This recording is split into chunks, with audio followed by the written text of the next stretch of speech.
Everybody, এই ভিডিওতে আমি অবজেক্ট ওরিয়েন্টেড প্রোগ্রামিং তার সেট 2 নিয়ে আসছি, যেটা তোমরা অলরেডি সেট 1 পেয়ে যাবে আমার চ্যানেলে। তো এটা object oriented programming with C++, তার সিলেবাসের উপর সেট 2 যে কোশ্চেন আসতে পারে তার কিছু এমসিকিউ ডিসকাস করছি আমি। তো এটা আপকামিং জেকা এক্সামের জন্য তোমাদের অ্যাপ্লিকেবল। তো আদারওয়াইজ এই সাবজেক্টটা যারা এমসিকিউ পড়তে চাও তারাও এটা দেখতে পারো, ভিডিওটা প্রথম থেকে শেষ অবধি। তো first question, question number 1, which of the following method can be used to stop method overriding? Stop method ওভাররাইডিংটাকে ইউজ করতে কোন মেথডটা ইউজ করা হয়? ওভাররাইডিং আমরা জানি যে একটা ক্লাস আছে, ধরো এর মধ্যে এখানে প্রাইভেট পাবলিক রেখেছো, ডেটা মেম্বার কিছু দিয়েছো, পাবলিকে কিছু মেথড আছে। তো ধরো এই মেথডটা আছে ভয়েড ডিসপ্লে, একদম সেম নাম আছে ভয়েড ডিসপ্লে। সেই নামটা এখানে কিছু কাজ আছে, সেটা দেখাচ্ছি না, এখানে বন্ধ করে দিলাম। এবার সিমিলারলি আরেকটা ক্লাস যখন ইনহেট করবে একে, তো কোলন ধরো পাবলিকলি ইনহেট করলাম, পাবলিক এ কে ইনহেট করলাম, তার মধ্যেও যদি সেরকম প্রাইভেটে কিছু ডেটা মেম্বার থাকে আর পাবলিকে যদি কিছু ডেটা মেম্বার থাকে আর মেথড থাকে, তো পাবলিকে কিছু কিছু ফাংশন বা মেথড রাখলাম, তো সেম নাম দিয়ে দিলাম, সেম নাম দিয়ে দিই দুটোর মধ্যে, তখন ওভাররাইডিং হয়ে যায়। কারণ পুরোনো যেটা আসে সেটাও এখানে চলে আসে, নতুনটাও থাকে, তো পুরোনোটা তখন হাইড হয়ে যায়, নতুনটা এক্সিস্ট করে। তো এটা মেনলি কার থ্রু দিয়ে করা হয়? এটা মেনলি ফাইনাল যে কিওয়ার্ড আছে তার থ্রু দিয়ে করা হয়। Following are true about template. Template জানো তোমরা, জেনারিক প্রোগ্রামিং এ টেমপ্লেট হেল্প করে।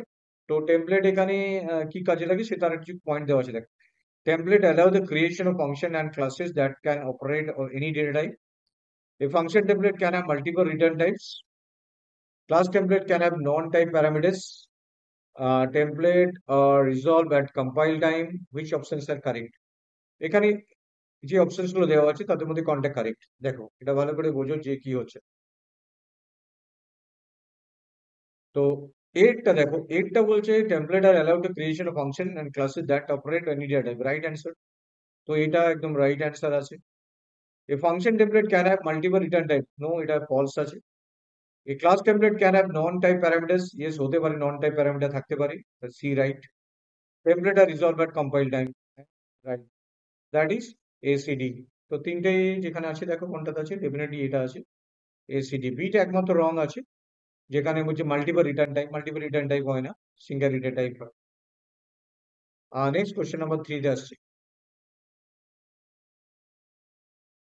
নাও দেখো কোশ্চেন নাম্বার 3 তে আসছি, which of the following are true about inheritance? ইনহেরিটেন্সের জন্য কোনটা ট্রু হতে পারে? এখানে চারটে অপশন দেওয়া আছে, চারটে অপশনকে খুব কেয়ারফুলি দেখো, তারপর তোমরা বলতে পারবে। এখানে একইভাবে অনেকগুলো অপশন হতে পারে। তো দেখো এই কোশ্চেন গুলো খুব important question. Which of the following are true about inheritance? Inheritance allow a class to inherit properties and method from another class, yes, right. একটা ক্লাস থেকে ইনহেরিট করতে দেয় আরেকটা ক্লাসের property and method. A derived class can access the private member of its base class. Private member কখনোই access করা যায় না, দ্যাট ইজ নট পসিবল। তো আমি এখান থেকে দেখো প্রথমেই আমি বিটাকে কাট করছি, তো এখানে যতগুলো অপশন দেখতে পাচ্ছ তোমরা, এটা এটা যে 3 নম্বর কোশ্চেনে যতগুলো অপশন দেখতে পাচ্ছ তার মধ্যে অলরেডি বিটা কাট হয়ে গেল। এখানে তাহলে বিটা হচ্ছে না, বাকিগুলোর মধ্যে দেখো, তাহলে 2 আর 3 এর মধ্যে চান্স আছে যে কোনো একটা। Multiple inheritance allow C++, right, it is right. তাহলে এটা হয়েছিল আর সিটা এখন অব্দি রাইট হলো, এ আর C. The virtual keyword is used to prevent the base class destructor from being called. No. The right answer of A is C. So that is the right answer is C is the right answer. 3 number option is correct. Next question number 4. Which of the following can be overloaded? কাদেরকে overload করা যায়? Variable, object, class, function. Definitely আমরা functions আর operator কে overload করতে পারি, তো এখানে right answer হবে function. Now question number 5. The major goal of object-oriented programming is speed, reuse, user interface to top-down programming development. Definitely first is reuse. Main concept হচ্ছে reuse করা। আমরা কোনো একটা অবজেক্টকে যদি আমরা রিইউজ করি, that is the main thought. Top down approach তো যেটা সি প্রোগ্রামিং এর concept, bottom up approach, user interface না, স্পিড না, definitely reuse is the right answer. তো 5-এর বি। তো নেক্সট কোশ্চেন আসছি আমরা, question number 6। which of the following most accurately describe multiple inheritance? এদের মধ্যে থেকে মাল্টিপল ইনহেরিটেন্স কোনটা মোস্ট অ্যাকিউরেটলি ডিসক্রাইব করে? তো এখানে যে অপশনসটা আছে এই চারটে অপশনের মধ্যে যে কোনো একটা হবে। Which are the following? A class when two class inherit from each other, যখন দুটো class inherit from each other, no, this is not right. Data multiple inheritance নয়. When a child class has two or more parent class, একটা child ক্লাসের multiple inheritance, multiple মানে আগে বুঝে নাও কি হচ্ছে। মাল্টিপল মানে হচ্ছে মেনি ইনটু ওয়ান, তার মানে যে এখানে এ বি আর সি থেকে ডি পাচ্ছি, তার মানে একটা চাইল্ড ক্লাস মোর দেন ওয়ান প্যারেন্ট ক্লাসকে পাচ্ছি। তো রাইট অ্যান্সার এখন হচ্ছে বি আছে, বাকিগুলো দেখে নিই। When a base child has two or more derived no class, no. When a child class has both and is a has a relationship, no, that is the B is the right answer. Choice B, right answer. Now, সাথে question আসছি। Dash is used to declare and initialize an object from another object of same class in C++. Declare and initialize object from another object. একটা object থেকে আরেকটা objectকে আমরা access করি। Definitely এটা একটা features আছে কপি কনস্ট্রাক্টরে। দেখো একদমই কপি কনস্ট্রাক্টর অপশনটা আছে, বাকিগুলো ডেফিনেটলি হবে না। তো copy construct is the right answer. একটা অবজেক্ট থেকে একটা অবজেক্টে ইনিশিয়ালাইজ করে, মানে একটা অবজেক্টের ডেটাটা আরেকটা অবজেক্টে ট্রান্সফার হয়। নাও question number 8, Dash features support reusability and extensibility of classes.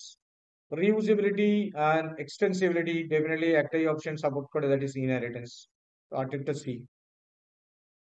Next question আসছি, which the mechanism by which data and function are bounded together with an object definition. Data and data member, private and methods. মেথডের মধ্যে data member থাকতে পারি, প্রাইভেটের মধ্যে data member, function member থাকতে পারি, সেটা পুরোটা বাউন্ডেড থাকে, that is known as encapsulation.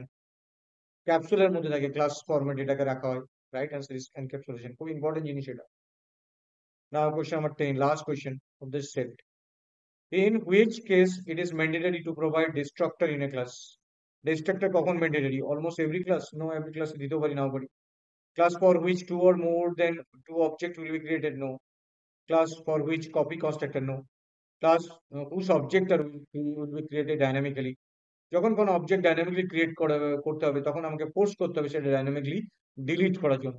তো রাইট অ্যান্সার হচ্ছে ডি, 10-এর ডি।